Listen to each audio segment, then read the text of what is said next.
Chapter 19. And Ahab told Jezebel all that Elijah had done, and withal how he had slain all the prophets with the sword.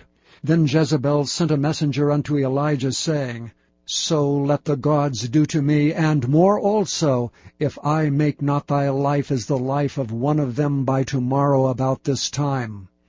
And when he saw that, he arose, and went for his life, and came to Beersheba, which belongeth to Judah, and left his servant there.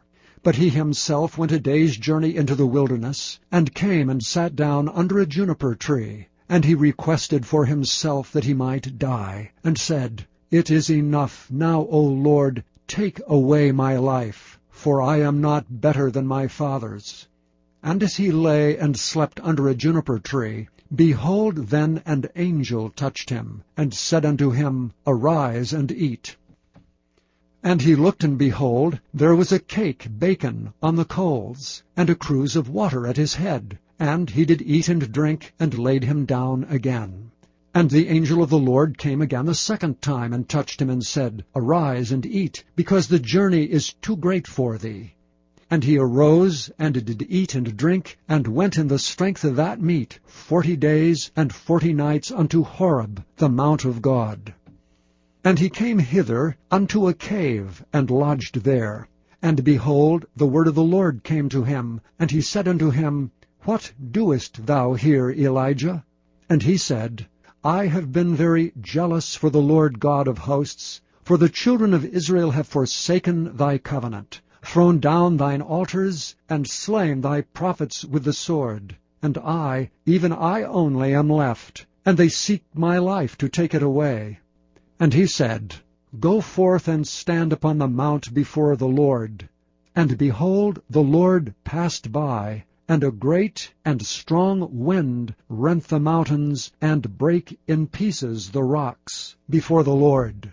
But the Lord was not in the wind. And after the wind an earthquake, but the Lord was not in the earthquake. And after the earthquake a fire, but the Lord was not in the fire.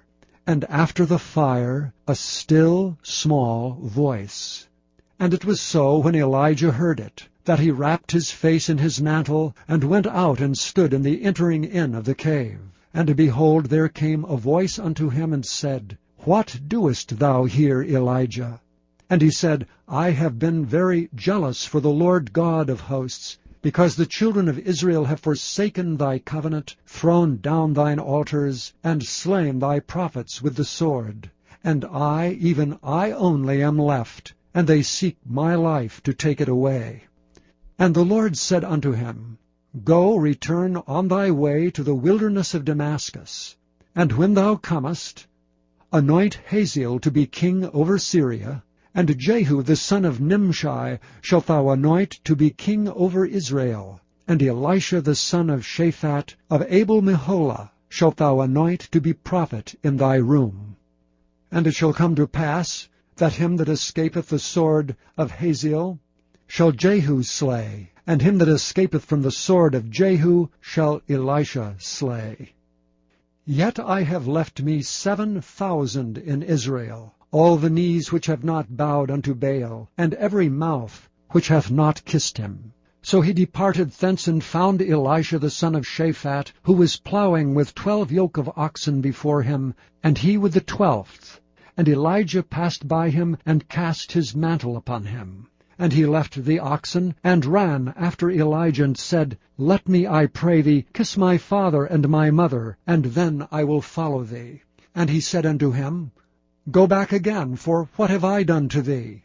And he returned back from him, and took a yoke of oxen, and slew them, and boiled their flesh with the instruments of the oxen, and gave unto the people, and they did eat. And he arose, and went after Elijah, and ministered unto him.